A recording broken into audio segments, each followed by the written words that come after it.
Hello, hello, hello, hello, hello, and welcome to Conversations with Ball Girl. I am your host, Lorraine Williams with BallGirlInc.com, your redefining beauty consultant. And listen, today I am super excited because I have the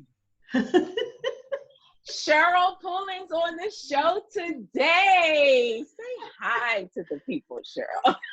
Hey to the people.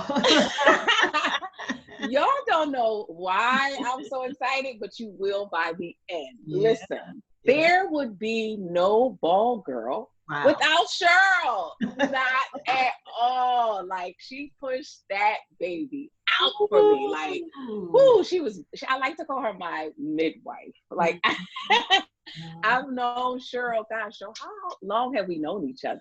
Let's see if I go, okay, so I know it's more than 15 years. Absolutely. So it has to be probably like maybe 18 years. That's what I was thinking. I was thinking about 18, and it's been like, Cheryl's like, it's been that long?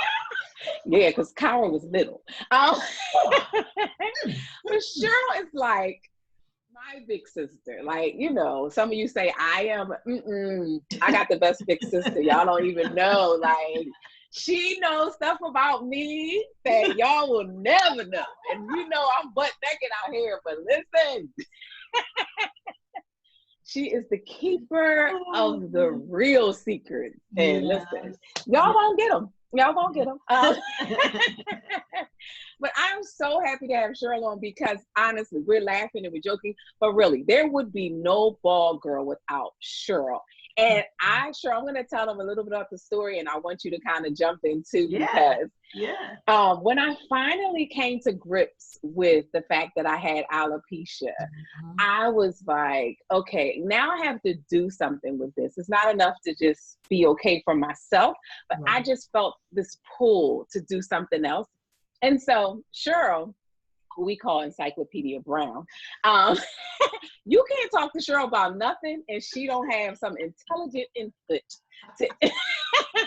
on the subject. There's not one subject, right? I will never forget in the Bahamas the whole conversation around an apothecary, which is what started it all. You mean the drugstore?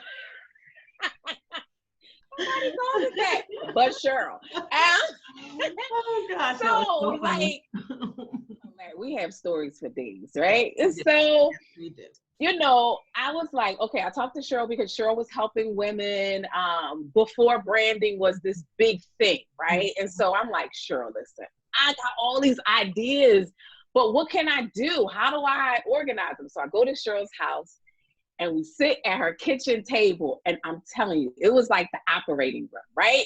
And she had paper all up on the walls, and and it was like, literally, it was like surgery. And she was like pulling. And I was like, I didn't even know all this stuff was here. Wow. And I'm telling y'all, I don't know, Cheryl, was it 2 hours maybe? It might have been longer than that. It was a while. It was intense. It was probably about 2 hours or so. Yeah. Maybe. But when I left there, I had a baby. Like, I had Ball Girl. And it was like amazing because I had no idea. And it was like so easy for her. Like, she was just like a surgeon, so skillfully cut this baby out. Well, I can't even say that because I had to push. She made me really work.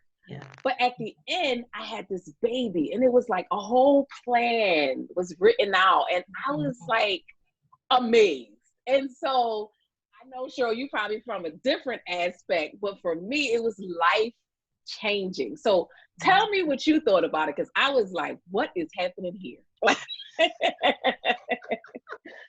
Well, you know, I am, and I have to, this is the only way I know to say this, is that I am so Holy Spirit led with it. You know, I don't always go in with, well, this is how we're going to do this. I let it organically evolve, you know, and the beauty of it is that every woman I work with, the experience is very similar, where they come with all these things and they're like, I don't know what to do with all of this. And we brain dump it pretty much, which is why I always have all that paper. we brain dump it, and then we make it make sense. Yeah. Pull it together in a way that now you don't show up looking like you're chaotic and all over the place.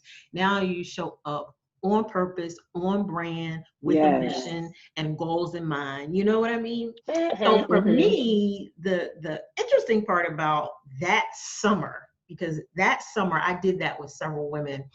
And the interesting part about it is that I didn't totally realize that there were so many women like you who have all these things that they want to do in the world, and they didn't know how to pull it together. It took me probably about 4 years after we did that to realize Wow. the value of that time I spent with you. And so I do remember coming up with the name Ball Girl. I remember all your ideas and everything you wanted to do. And I remember how exciting it was. And I remember how proud I felt, not about the work I did, but about the work you did. Because you said you had to push, you had to birth the baby. And I was just there as a midwife to guide the process, to help you go within yourself and say, these are really all the things that I want to do. And anything less than that is soul crushing to me, because that's what I've discovered for women that aren't allowed to have these multiple expressions of how they want to show up in the world. It's soul crushing for them not to be able to do it. Yeah. So you were like the trailblazer from the people I've worked with. Wow. That said, I have all this stuff and I'm not willing to give it all up for the sake of somebody telling me I just have to do one thing, because we are multidimensional, we're multifaceted, but there's a way to show up in it powerfully. There's a way to show up in it on purpose without looking like you are literally all over the place and you don't know what you're doing. Right. The funny thing is, what I learned from you back then and still to this day is about the whole branding piece, and people assume what branding is because they don't really know. And this is the time, COVID has allowed people to try different things because they're home. And so the first thing they want to do is go get a website, or what colors work. And so because I have the brand queen on the line here, please tell people what branding is and is not. Yeah, I always love answering this question because I have a whole diatribe on right. what it is, what it is not, and people want to jump to the colors. They want to jump to the logo. They want to jump to the website because that's all front facing. That's all evidence of the fact that I now have a business, right? Yeah. So that's what people jump to, but they jump over so many vital aspects to what it really means to build a brand. And so they jump over the idea, or not even idea, they jump over not even knowing who they serve, what their message is, what's the solution that they're bringing to the market. Why is somebody going to pull out their credit card and pay you any money in the first place? They jump over all of that to get to the visuals, but they've bypassed the vision. They've bypassed whatever their core values are. They've bypassed who their message is for. They've bypassed a whole bunch of other things that they really want to have in place that's part of the foundation of what it is that they're building. So if I had to put branding in one word, it would be reputation. What's your reputation in the marketplace? What are you known for? That's good. Who are you known as? And why should people care? Wow. You can't answer those 3 questions, you don't have a brand. Sorry, y'all. Right? So there's that. Then when I look deeper into what branding is, and we say it's reputation, but when you get into the iconic brand status, if you will, now you're talking about legacy. You know, Wow. so your brand is, you're in phases. You're establishing it, you're elevating it, you're expanding it, you're building your reputation, you're becoming known, you're becoming the go-to icon in your industry, you're becoming all those things. But while you're building and weaving all of that, what you're doing is leaving a solid footprint, which is legacy. That's good. So now you've gone from, I just want to have a logo. Yeah, what are my colors? To no, what I'm creating here is legacy, and how do I do that? Wow. And it's so it's so hard to figure it out on your own. And that is what I learned from working with you. Because had I not worked with you, I probably too would be like all over the place. First of all, looking raggedy because I had tons of ideas. So many things. And the brand evolves. That was the thing that I had to come to grip with, is because, again, I had so many different things. And as you try different things and you're out there, and it's kind of like, wait, I need to tweak that a little bit. And it makes you a little bit nervous. But when you check in, so oftentimes, Cheryl, I'll send you stuff and I'm like, hey, what do you think about this? What do you think about that? And that's the importance to me of working with a coach or working with someone who can help you along the way. And so kind of talk about why it's necessary to have a coach or someone like yourself. So, when it comes to your brand, you want to have somebody that can see your blind spots. Yeah. And as a coach, strategist, branding, a personal brand expert, branding expert, I can see your blind spots. I can see the things that you don't see. Really, technically, my gift is being able to see the whole picture. Yeah. I can see the whole picture. And I did not totally know that until probably about a few months ago, to be honest with you. Wow. Yeah. Someone said it to me and I was like, I don't know what she's talking about. I literally was like, I don't know what she's talking about. What do you mean? But once I was able to process and translate, I'm like, oh, the brilliance of what I do is I can see the big picture, which is why I know how to bring it all together. I can literally take the pieces you have and look and say, this is what I see. And most times, and Lorraine, you could probably vouch for this, most times it's even more than what you saw. Absolutely mind blowing. Right. So the benefit of working with a coach when it comes to your brand is, one, they can see your blind spots. Two, they can help guide you in your vision just by asking you the right questions, because at the end of the day, we know that's really what coaching is all about. But I bring a strategy piece where now I'm not just saying, okay, let's create this brand, but okay, now what is this brand going to do for you? What is this brand going to do for the people you serve? How is this brand going to allow you to show up in the marketplace? So we're building a strategy to go along with it. This is not just enough to have a brand, right? It can look great on paper. But now how are you going to implement how are you going to implement it? What's going to be your implementation strategy? So you have somebody there walking you through the process where you don't have to think of everything. Which is really good because, so you got this beautiful lipstick and you got a little bit of lipstick on there, and we can't have a diva looking with no lipstick on. Oh my. See, we do, this is how we do on our show. We just roll. We keep it real. Right. You hold the fix your girlfriend, okay? Didn't you say y'all was friends for 18 years? Tell her to fix her lipstick. Exactly. But there are two things that really, really helped me. And one, the first thing is, like, initially I was nervous about doing the podcast because there are, now it's kind of a whole bunch of people. But last year when I started, I didn't know as many people who actually had a podcast. And so a lot of us, I include myself, because a lot of us are interested in things and it seems like the field is saturated.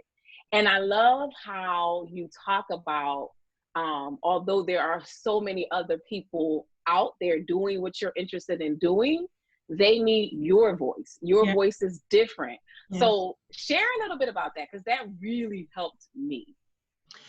So I know people get spun up about the idea that somebody's already doing it, or there are already a lot of other people doing it. But here's what I know. Nobody's doing it like you. Mm-hmm. Nobody's saying it like you. The biggest thing that separates you from everybody else who's doing what you're doing is your story, is your voice, it's how you show up. We all know that there are, well, maybe not as much now as it used to be. We all know there are probably umpteen daytime talk shows, right? You got some people, and we'll go back about 15 years or so. You got some people that watch Oprah. You got some people that didn't. You got some people that watched Ellen instead. You got some people that watched Rachel Ray. You got some people that watched whatever other, talk show, daytime talk show there was, because everybody has their own flavor, their own thing that resonates with them. While Oprah might have been too emotional and too much for some people, they preferred Ellen because she was a bit more, not as heavy, not as whatever people come up with. So your flavor, your story, how you show up is unique to you, and it's going to resonate with some people that everybody else, it doesn't resonate with them. So that's why it's so important to step into who you are authentically, for real, because that is what attracts and resonates with people when it comes to the way you do what potentially everybody else is doing. That's so good. That is so good, because really you do second guess, like, oh, she's doing it so well. We get into that comparison mode, which is a killer. Which kills it, which kills your vibe, and just like, oh, maybe I shouldn't do it but that's good, because my voice is different. The other thing that I promise you was huge for me was this whole perfection thing. So you know me, and I like stuff perfect, like I do, and it's such a way of procrastinating, and because I procrastinate because I want it perfect, and I'm just like, well, it's not right. It's not right. It's not right. And that's the whole dilemma with me going live. It's because, see, this I could edit, right? I don't like it. I can edit it out. But that live thing, I'm just like trying to get there. But that whole perfection thing, and you're so right, it just paralyzes you, and it stops you from doing anything. And so when I started the podcast, I knew it was time. And but I didn't have all the fancy equipment, right? And I was like, oh, I don't have this, I don't have that. And all I kept hearing you say was, that's nothing but procrastination. Perfection is nothing but procrastination. And I was like, shut up, Cheryl. You weren't even there. Shut up, Cheryl. Anybody talking to you? And so the day that I finally got what you were saying, like I could hear you, but the day I finally owned what you were saying, I was in the car and I was riding. I said, darn it, I got my recorder. I'm gonna start where I'm at. And it was so freeing, one, but it was a blessing to so many people, because they were like, yeah, like they enjoyed it. It was the humming in the car. And I talked about why I was doing it that way, but it was so freeing for me because I finally took the leap, right? I didn't wait until all things were equal or everything looked the way I thought it would look in my brain. And had I did that, I wouldn't be here right now having this interview. It's crazy. That is absolutely crazy how we wait for everything to be perfect. And I want you to kind of share a little bit about that, because it freed me up. Yeah, so I'm a recovering perfectionist, my name is Cheryl, I'm a recovering perfectionist. And I have had to teach myself how not to get in that space of it has to be perfect before I put it out. I'm starting to live by the rule or the law of imperfect action. And it is so beautiful when you step in and you go, you know what, I'm going to do this. Nope, it does not look the way it looks in my head. It is not turning out that way. I don't even have all the right pieces. But we're going to pull these pieces together and we're going to make it happen. And when you watch the evolution of what happens with that, because you were brave enough to go ahead and just take the action. You didn't wait for the perfect time, the perfect moment. You didn't wait for all your ducks to be lined up in a row. Right. I always like to talk about that. I'm like, who is waiting for ducks anyway? You know, it's like, you're not waiting for all of these things that you've created in your head as reasons why you can't get started. Yeah, and we also know that that really comes from a deeper place. And there's so much work that you have to do around, okay, where is that coming from? When did this idea of being perfect, when was it, you know, when did you get inception in your head on the fact that you had to be, I watch a lot of movies, so that's where I got that from. Where did you get, you know, where did that come from that now you feel as though you can't do something until all the I's are dotted and all the T's are crossed and you know, and everything. And you're looking and comparing because you're like, well, you know, they have all their stuff together. Yeah, but it probably took them 10 years to get there. And you're trying to make it happen, you know, in a couple days. Like that. Start where you are. That's good. Start right where you are. When you sit down, when you say out of your mouth, I want to do X, the very next action you take should be, what do you need to do to make X happen? Just dump out what you need to do. And then the next step after that is take the first step. Because we're looking at the whole thing. We want to see the whole thing. Whereas if you just take the one little piece of it, what can I do today? That'll give me a step. Just one thing. What can I do today to get me a step closer? Because at some point, those series of actions are going to put you in a space where, like you are today. But if you sit there waiting for perfection and you're all in your head and you're second guessing yourself and you're questioning yourself and you're comparing, you know, what you're going to do to what somebody else is doing, you are basically doing self-sabotage. That's the darn truth. You are sabotaging the very thing you said you wanted to do just because you, for some reason, you think it has to be perfect as soon as you walk out the gate. Wow, like Kyra in here getting water and ice. But I leave it because I want people to know I am human and stuff is going on. People love that. Because we are human and because we're not robots and we're not, you know, everything is not, you know. Exactly. I think television has lulled us into this thing that everything has to be perfect, but people also forget that there's production that happens. Come on. editing for days. Right? There's behind the scenes stuff that you don't even know that the two people that are in the lead roles, they can't stand each other. Exactly. But you know what I mean? Because I remember, you know, I love watching I Love Lucy, right? So I remember reading that Fred and Ethel, the two people, Vivian Vance and I can't remember the man, they couldn't stand each other for real. Really? Right. There you go. They painted that picture and we bought it. Did. So if you're looking at back then and you're thinking, oh, look at them, they look great. Yeah, but they can't stand each other in real life. You're comparing yourself to a false narrative. It's so true. It is so true. And so hence why I leave the stuff in. A lot of the stuff I'm like, sometimes I mess up a word. That was the thing too. I learned from your visibility challenge. Wow, yeah.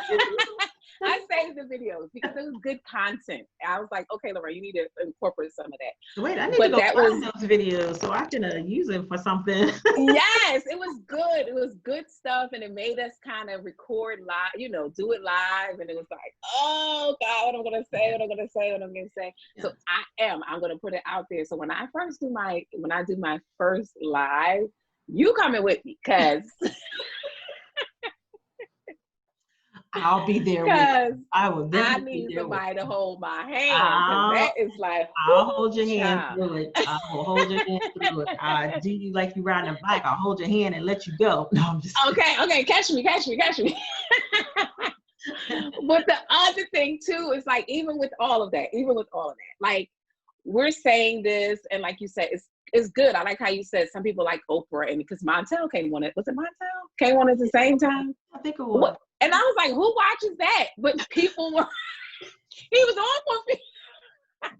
on for a few years at the same time. So somebody had to be watching. Yep. But then that's the thing too that we get caught up in is we're not called to everybody. Exactly. And that's a big chunk to swallow, because you expect certain people to support and to follow, and those aren't the people that will do it. And so, you know, getting over everybody is not for you is a big pill to swallow. And I know I learned that from you. So help the people out, Cheryl. Here's the thing. The success of what it is that you're doing is probably going to come from people you don't even know. Agreed. Real talk, 100. It's going to come from people you have never even met before. It's going to come from people who have encountered you, ran across your podcast, your video, or whatever you've put out into the world. Don't go into any endeavor, business or otherwise, with this full-on expectation that your friends and family are going to be the first ones in line. Because the truth of the matter is, what you're creating is not for them. Sure. Let me teach you how to let them off the hook. Let them be your family and your friend. That's good. That's good. Yeah. Because they were your family and your friend before you started your endeavor. You've placed an expectation on them that now they have to buy something from you. They have to do something. No, they really don't.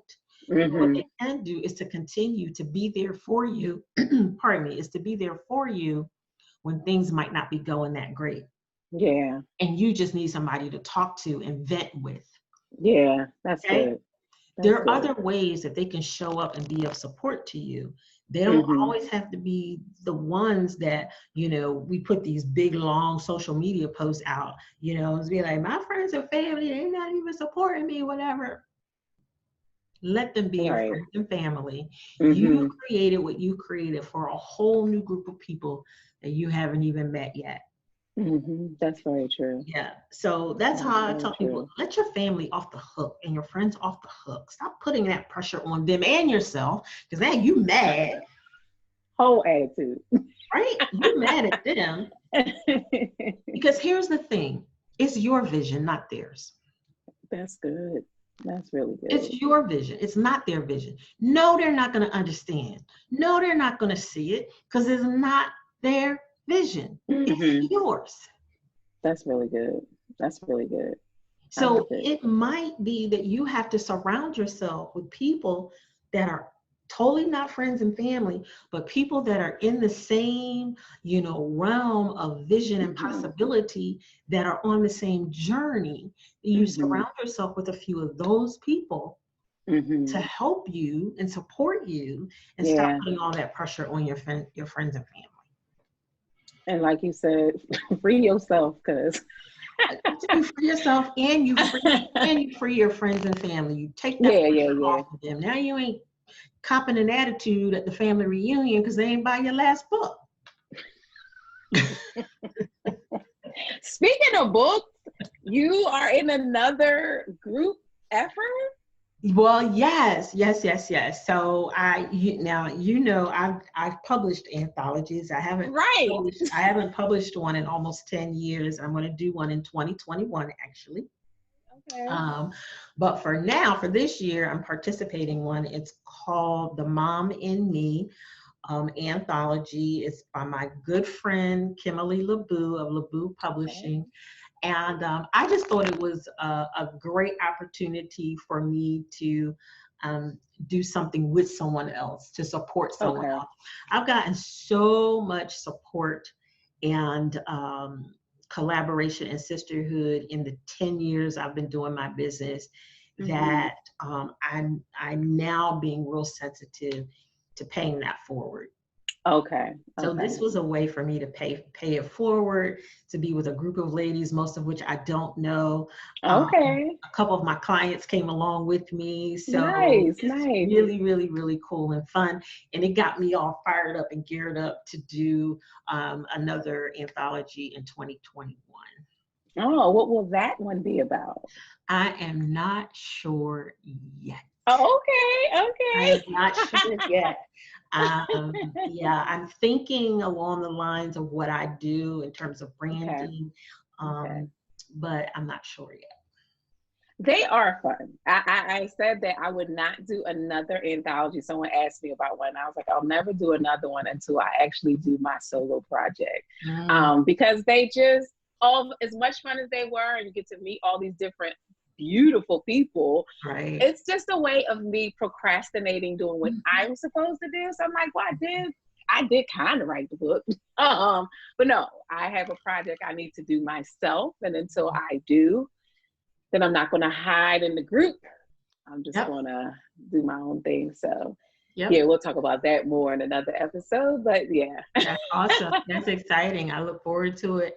I mean, I did those anthologies back when anthologies weren't even like a big thing, Yes, yes. and now when I watch all the people doing anthologies and how fun, I'm like, look at that. That is so awesome, Exactly. Exactly. and so I'm excited about doing one next year. Yeah. Yeah, they are fun. And they bring so much to the table, kind of frees people up to kind of do their own thing as well. It So does. You'd be yeah. surprised how many authors were created out of those projects we did. Mhm. I mean, Mhm. some of the authors that participated in that project went on to do some incredible things. I'm And sure. some of the authors that were in those projects, they still show up to anything that I'm doing. Of Still, course. Of still, course. yeah, Of yeah. course. So You have helped so many people. You've been midwives to thousands of us. And it's crazy because we didn't even say exactly what it is you do. Like you have a whole, what are we calling it? It's not even like your thing is bigger than a brand to me, right? To me it is. Maybe not to you, but no, I agree. I agree. And I have spent some time defining what that looks like, okay. because for me, my ultimate mission is really to help women live from their highest potential. That's good. That, in a nutshell, that's what I'm doing. I use branding as a way to get entry. Okay. I use Mm-hmm. branding as a way, as my doorway, as my coach says, Mm. as the gateway, you know. Okay. Because once I'm in there, Right. we can talk about some things. Right. That's the truth. Because That's the there's truth. so much discovery that happens on the branding side. It Mm-hmm. starts to give me access to, you know, kind of what their mindset is around who they are and why Mm-hmm. they're not showing up, or why they are procrastinating, or what is this perfectionism thing, or what's happening with you. How come you aren't making the money that you desire to make? Wait, why Yeah. don't you believe that you can reach your goals? I mean, it really starts Mm. to give me Wow. a wider range of access for them to discover so much about them, and how, Mm-hmm. not only how they show up in the world, but how they show up for themselves. Wow. That's important. That is Yeah. important. So when I step back and I look at, branding it's this door into this Mm-hmm. mansion that has all these fabulous rooms Wow. that, Wow. you know, now they start to discover, oh wait, well I need, I might need a little help with this, and either I'm like, yep, got a program for that, or how about I refer you to someone Mm-hmm. else. So Mm-hmm. yeah, Mm-hmm. so you are 100% correct. Yeah. Yeah. Cheryl's amazing. Cheryl is absolutely And this amazing. is so like funny, because you remember, you didn't tell the story, but remember how kind of we met, and you said I used to sit in the back with my hat pulled down. Child. It's the transformation is, they couldn't even imagine. People who don't know you like we do. Like Cheryl was like, okay, so imagine, right? She in this like trench coat, hat down here. We can't see her. She's sitting all quiet by herself. I'm like, is she special? Like, what's wrong with her? And Yeah, I was special, all right. she was going through stuff and we didn't know. Well, I didn't know. And it was just like, what's wrong? It had to be something nobody wrong. knew because you guys didn't know me at all. Right. And it's just like, what is going on with her? And to see this complete transition, like you have transformed, like it's almost like Clark Kent, like going into coming out like Superman. It was just like night and day, and Wonder it's Woman, so please, beautiful. Wonder Okay, yeah, Wonder Woman. Yes, Wonder Woman. But it was so like, wow. But you did the work. You did the work. I did. It was a lot of work. You know, when I came to the church, I had just come off of a lot of years of hurt, you know, emotional.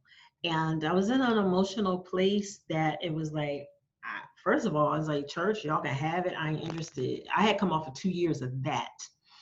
And so when I got there, I was really sitting going, okay, let me see what this is about.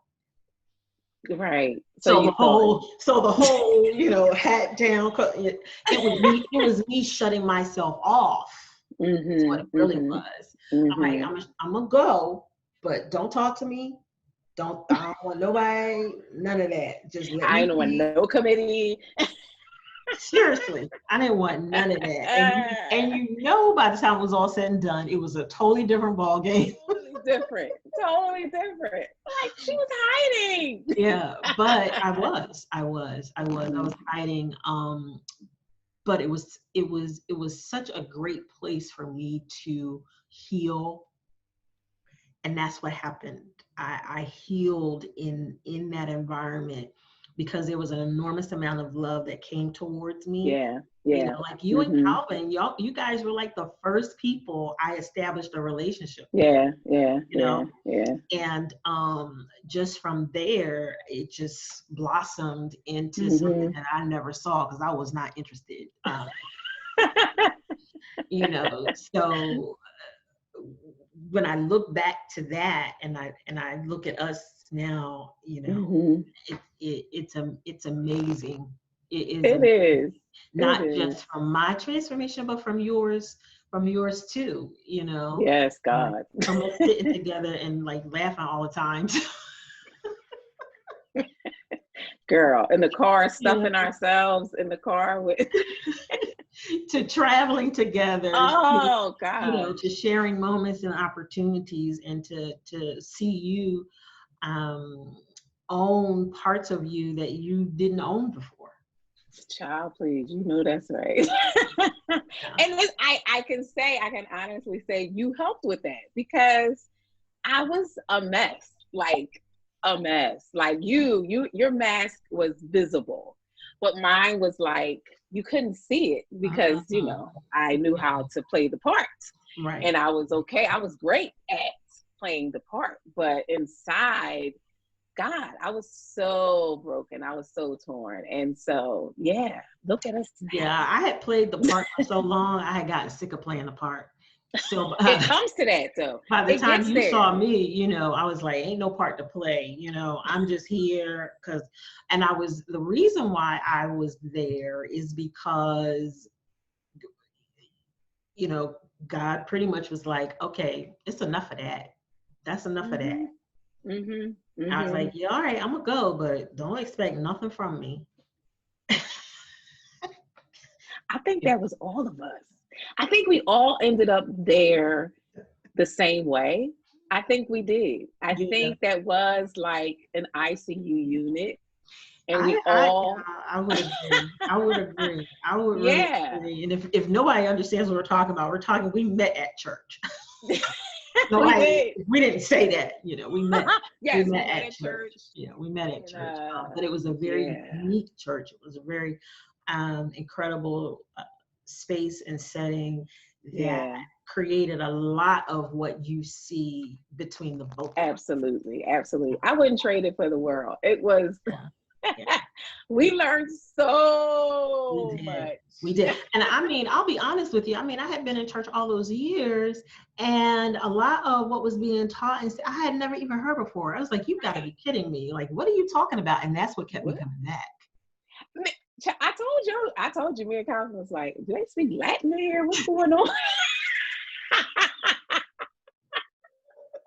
What are they doing in here? We going back, right? Yeah. Oh my God. But it was so that was so much fun. That was so much fun. I was hoping that I knew that you would be on the show. You had to. There's no way I could have this podcast without bringing you to the show. But I was hoping that I could come to Florida and sit down and have it. So we'll do it. We will do it. We'll do it. Because you know what this felt like? This felt like, what? You know, on the own girlfriends check-in.